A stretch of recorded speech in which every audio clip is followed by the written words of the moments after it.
Yeah. There we go. We're live. Hello, everybody, and welcome to the Color Chat Show with Moira.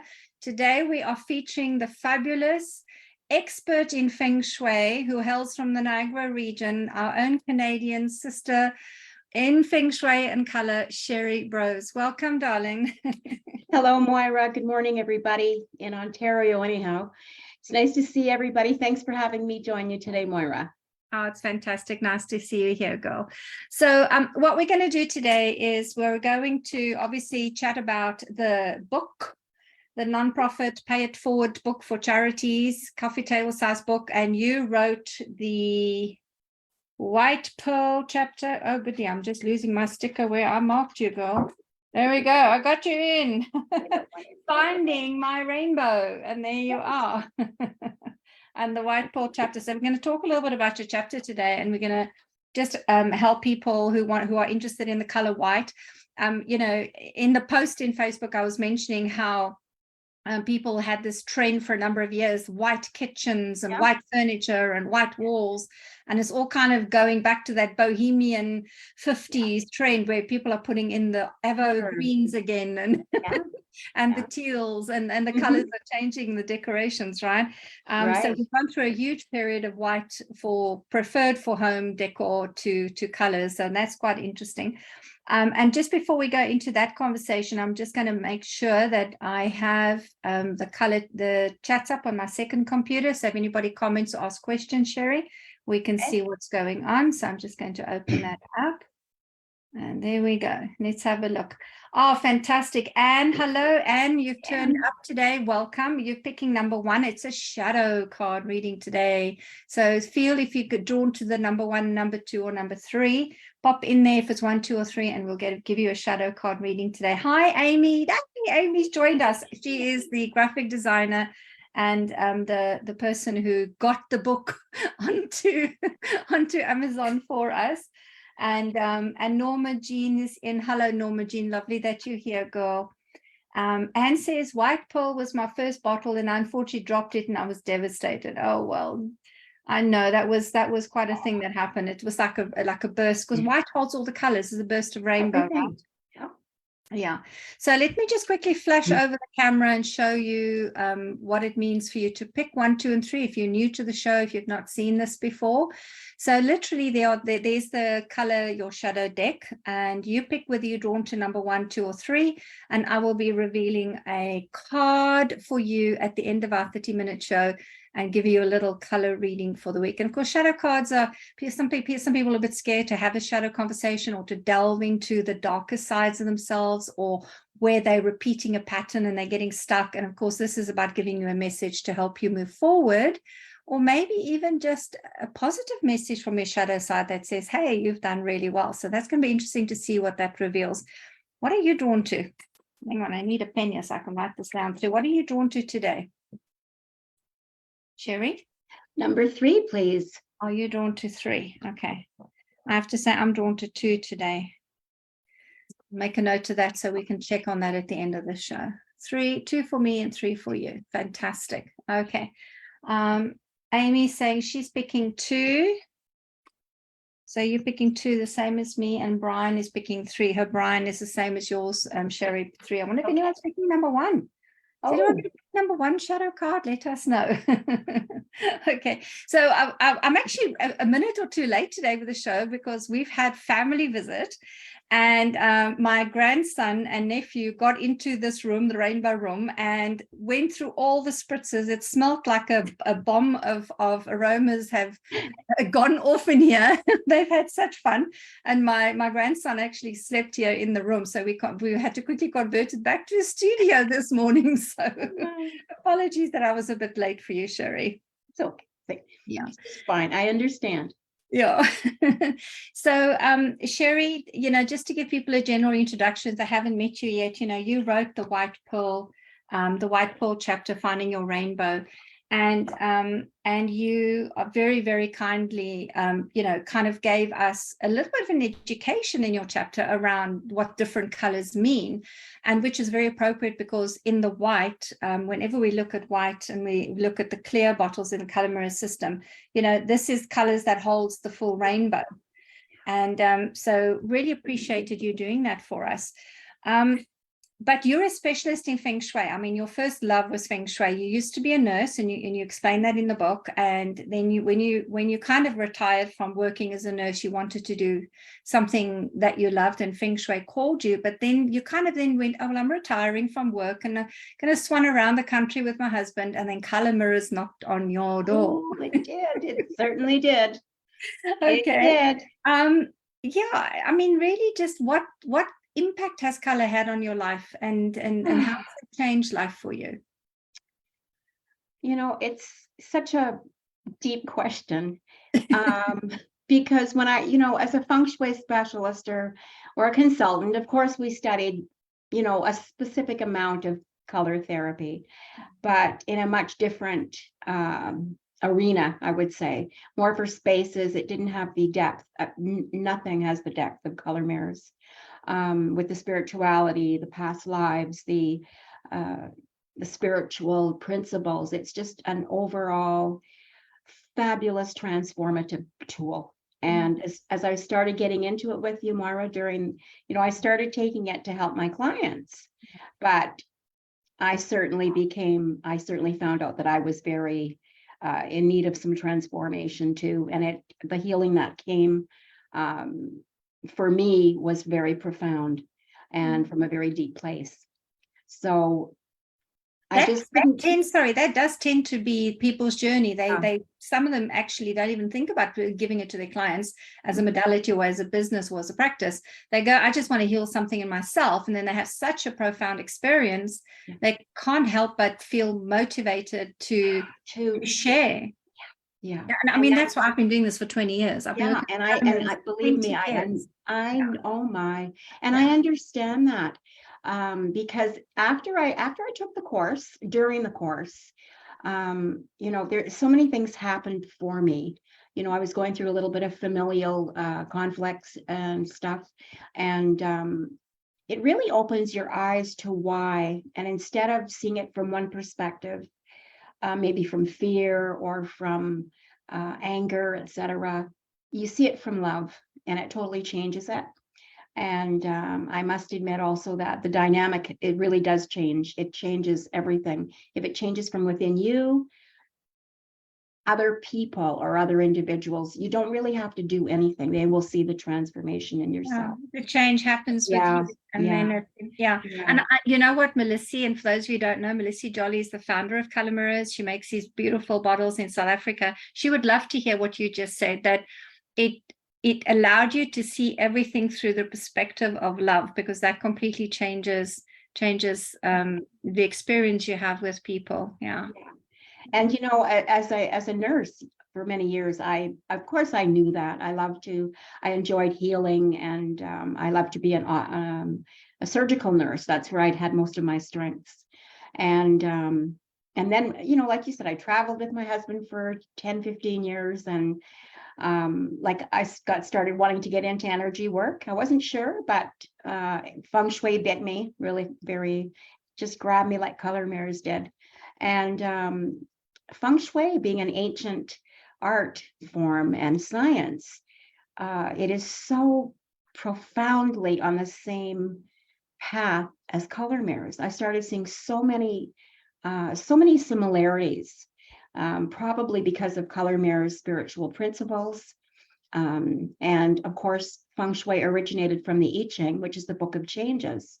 And the I Ching urges us to release and let go of low vibratory characteristics in ourselves, or hate and fear, all the low vibrations. And I thought, wow, this is great, because color mirrors practices and preaches and teaches the same philosophy, and it's in color. How much better does it get how much better can it be for Feng Shui? Because color also is very important in Feng Shui, because it changes the chi, the energy. not just in your space, but in your physical space, in your mind. And color is so profoundly healing because every color supports a specific area of our body, whether it's the digestion with yellow, or it's green with the heart, or it's But also, white. I mean, so keep it in context of you being in Feng Shui. There's a specific color that goes with a specific area in the house as well, right? Okay, so I'm house hunting. I am literally today spoke to a fabulous estate agent called Alec, and he's going to take us to our very first homes to view this week. I'm so excited. I'll tell you, I feel like a child that's gone to a Maura, shop. I'm very happy. keen because to kind of look at what you think about the color house. First of all, just the exterior. So I'm going to look at a gray house. I'm going to look at an indigo kind of royal, well, it's more royal blue house. I'm going to look at a white house. Which one just kind of pops for you as that could be a good place for an external color? An external color. Well, gray, white, or from a general perspective, because my Feng Shui is layers, so you can't just say, oh, that's the color. Having said that, the White House would represent focus, clarity, just like the color white. If you want to express clarity, purity, artistic and mercurial type of characteristics. And I find you very mercurial. You're quick, you're clever, you're witty. So that's on a good day. On a good day, okay.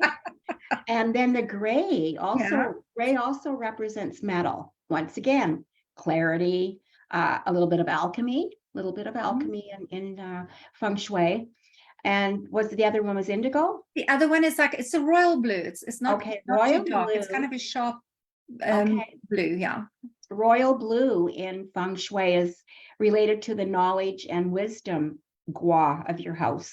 And it's usually in the northeast section.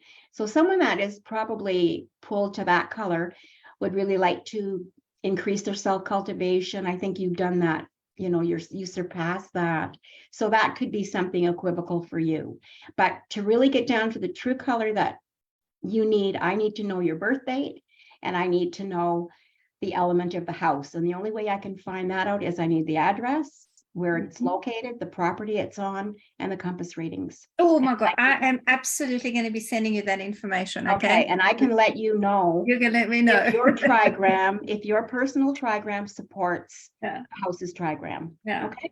Fantastic. So Sherry, what I want to do at this point is also just let the viewers know that you do have a Facebook group that they can join, and they can answer these kind of questions they have about color and about Feng Shui, and especially where Feng Shui and color come together when it comes to decorating and homes and so on. So can you just give them the address, and then also please, when we finish the show, can you pop in your page link in the comments feed below so they can join if they haven't yet joined? I'd be happy to, Moira. The name of it's a private Facebook page at the time. I am thinking of going public very soon because I'm getting more into courses, etc. But the name of my page is Colors of Feng Shui. That's it. Colors of Feng Shui. And colors has the U in it, like the British and the Canadian method, because a lot of my American friends and clients have been trying to find me, and they don't add the U in the word. I don't have U in color. It's kind of weird. You belong in weird. Color. It's weird to me. It's weird to me too. But what I'll do is I'll post it here, and you will be invited then to join. And just be patient. I'll get you in. Okay, so just click on it, and it's membership. I'll have you join us. Yeah. It's a private group. Amy's online. She says, "Are you Sherry? When I sold my house and I did her remedies, it was sold in a week for the most money in the subdivision when the market was plummeting last summer." And Sherry is so giving in that group. Amy, if you can, maybe pop in the link while we are chatting here, and people can get to it, because Amy is a member in that group as well. Okay, so I'd like to ask you another question. In color mirrors, we have these white clear bottles, all right? And about 15 years ago, I've been doing color mirrors for 20 years, and I remember about 5 years in, I kept saying to Melissa, I need a milky bottle. I need like one that's not see-through, that kind of is milky. And literally I had to wait 15 years for that to appear. So it was something that was in my consciousness that, I could see it, because you can see through this one, but you can't see through that one so clearly. So I've been waiting for 15 years for this bottle. And she finally made it in 2018 when she came here to Canada to introduce the pearl bottles to us on a workshop. Now, I somehow feel that the pearl bottles have been a part of my consciousness, even though we didn't have a bottle, because at that time I was actually gifted a string of white pearls. I mean, at the time I kept seeing this thing, really? And I put it together when I was thinking about it the other day, that that time I was seeing this bottle and I was waiting for it, I had actually been given a string of pearls, a gift from hubby. So yeah, it's just incredible how that works. Synchronistic. Oh yeah. So what do you think is so special about this pearl bottle that we had to wait so long for? What does it say to you? It says to me, before I wrote my chapter, I spent a lot of time looking at this bottle, and I brought it into my bedroom and put it on my nightstand. Yeah. And I think what is so intriguing and so special about this bottle is it has both the clarity and the density in it. Ooh. With the pearl, with the thickness, the creamy velvety pearl. It's dense, but it also shows that you can still have light in the density, because a pearl really starts from an irritation, from a healing. So it does start off a little bit in a dense form. So it raises its light. It goes from a very heavy vibration to a lighter vibration. Which is the journey of Feng Shui. Which is the journey of Feng Shui. So to me, that's what I see in it. I see everything from softness to clarity but I really saw that density. I could still see through the beauty through that, because that's where all the colors are. All the colors of the rainbow are in that beautiful pearl elixir. Yeah.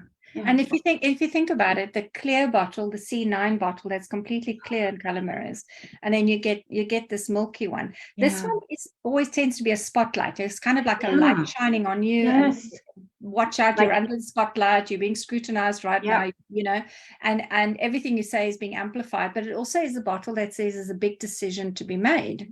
So when people pick it up, there's normally that they're facing a big decision. And when you look at it through the density and the clarity in one, then I somehow feel that this is almost saying, well done, you've done it.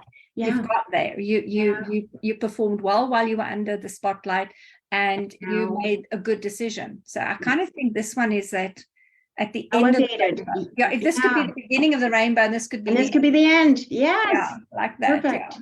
Yeah, that's how I see it also. Like it's the total immersion of the rainbow within this beautiful bottle. And it's everything in you too. It represents your soul and all your colors and facets and that type of thing. So that's why I just love the white pearl, because it really sings that to me, that it's just all the colors. It's all of our love and healing that was done in this bottle. Yeah. I could go on for now. Thank you for sharing that. I'm hoping that, let's see if anybody else has said anything about it. Aurelia said I also had to wait 15 years for that bottle. Oh, fantastic. And Amy has put a link into your Facebook group. Thank you. Oh, that's wonderful. Thanks, Amy. Yeah, I love that. All right. So what I want to ask you, another question is, and I've asked all the authors this who've contributed towards our beautiful book, which is literally, remember guys, this is a book that you want to be reading, and then don't leave it on a shelf. You want to donate it to a cancer center. All our beautiful photographers and editorial staff is featured. There's bubbles of pearls of wisdom. So you want to read it, and then you want to pass these 11 stories of hope, healing, and transformation on to others, and just have it, leave it lying around a coffee table somewhere. So, by the time you buy it on Amazon, it's a non-profit book. Authors aren't getting any royalties. This is a book that you can just leave lying around, and people can pick up randomly, page through, and they get a message. So that is the purpose of the book, and it's available on Amazon. So how was this writing project for you, Sherry? What was the best part of becoming an author and being part of this project, and what was maybe a bit more challenging for you? The best part was to be able to spread my story, and in a very in a very inspiring type of way. And also just to learn how the writing, it was wonderful to have that opportunity to have an editor to work with, photographers. The editing was marvelous. The editor, Deborah Fernandez, she really brought out, she really pulled out what I wanted to say. And so that was really interesting, because it's not every day you get that opportunity to write a book, a collaborative book. And it really puts you into that, really shows you what writing is about, the publishing, the editing.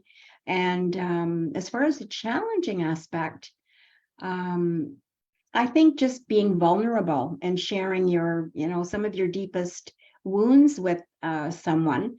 And also probably, you have to be able to take criticism. You've got to really learn how to take criticism. And when you're writing, it's not just about, you can't worry about, oh, maybe, Mrs. Brown won't like it, or Mr. Jones.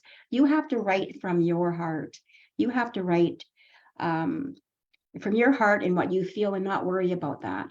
Also, to being under this, under the micro, being under the micro glass, and everybody knows everything about your past or your history and that kind of thing. That can be challenging. It was hard. There was points where I really didn't feel, I wanted to leave a couple of things out, but then I thought, if even one person if I can help one person with a specific energy in their life, and color is such a soft, gentle way to do that, to heal. It's a really soft and gentle way, and that's basically the good parts and the bad. The criticism actually wasn't even criticism, it was guidance. Yes, because it's about, this is how this is how we can change and work together to get the words out, because really that's what the editor's job is, to get you to get what she knows is in your heart and in your consciousness, and to get the words on the paper, and reorganize it that it's interesting, it flows better. That it flows better. I love that the poem that you wrote, you and I kind of did a little, you wrote it, but I kind of just tidied it up, and that was a process too, because it was because the writers weren't just asked to write a chapter, they were asked to write either a poem, a meditation, or a prayer. So that was something that just took the writing experience to another level. And I love this poem that you created, and that I had a little hand in, because it is just such a fun, light one. It is. The world is full of beauty and color, held in the bowing arms of the rainbow, its mother. Her beautiful colors bring you joy, and color heals every girl and boy. Vibrant red roses ignites passion. Color is bountiful and never rationed. Cool blue waters infuses you with peace. Colors puts a weary soul at ease. When the going gets tough, color helps you out of the rough. When the motivation has dried, color becomes your guide. When you have lost all hope, color builds resilience and helps you cope. As darkness descends, no light can be seen. Your courage gets lit up with the brightest of beams. Color holds the promise of better days and brings out your inner child to play. Full of magic and power, rainbows are indeed the loftiest tower. Colors bow to touch the earth, from coppers to green since your birth. Colors bow to touch the heavens, from blues to silver since you were 11. And now you, the adult, embodies the full hue. All you see is glorious, happy colors in view. Everything is reconnected, unified. As you embrace the rainbow, you find there's no more need to be crucified. Bliss is now your only game. Joy is now your name. Sing praises to your mother rainbow, who loves you always, this you know. So beautiful. And then also in the book, I never mentioned this in the other shows, but, we've got these little pearls of wisdom, which is part of ancient myths and cultures. And this one says, the ancient Japanese believed that pearls were created out of the tears of mermaids, nymphs, angels, and other mythical beings. I love it. So it doesn't matter where randomly you open the book, there's something interesting to read. Yeah, I know. It's lovely. Yeah, it's just Okay. lovely. Sherry, darling, we are going to go and have a look at the shadow cards. I kind of never done a pick 1, 2, and 3 on a show with shadow cards. This is the very first time, and it seems so appropriate because, of course, black is the complementary to white. You're okay with that, I hope? I think it is because it's yin and yang. Yin and yang. Has anybody chosen one? I wonder. Nobody's chosen. Oh, Joanne is on. She's chosen number Hi, 1. Joanne. Fabulous. We have Hi, Joanne. number 1. Okay, Joanne. So here is a color card, shadow card message for the week. Number 1, randomly picked. I'm just shuffling right now, and it is choices. Let me get the camera back onto there so we can have a good look. Number 1 is there are choices to be made. So the top part of the card here is kind of what Shadow's voice says, what Shadow tries to convince you of. And then when you master the pattern, your Shadow says, well done, this is what you've achieved. So in the choices, it's a pale yellow card. You cannot hear through the mind chatter. You are paralyzed by indecision. And of course, the gargoyle has got these, people on the side whispering into its ears, constantly creating confusion. So the gargoyle's message and imagery is about being a little overwhelmed with the choices that are ahead of you, or feeling like there's too many things coming at you at once. And yellow is that color around confusion.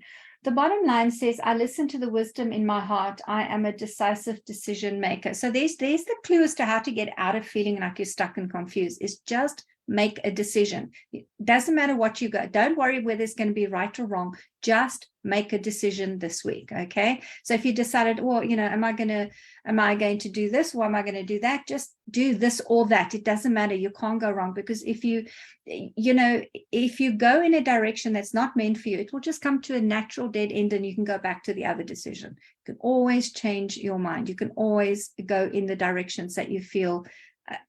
We get paralyzed by that fear of making a decision, don't we? It's like, I'm so scared if I get it wrong. I want to get it right. Get it wrong sometimes, and you will find out that leads you to the path that's right. Yeah. So hopefully that just chill this week, Joanne. Just chill this week, make a decision, move forward, and you'll see what will naturally occur. Okay, so number 2. Oh my goodness, another yellow card. So Amy, you and I chose this one. It's the arrogance card.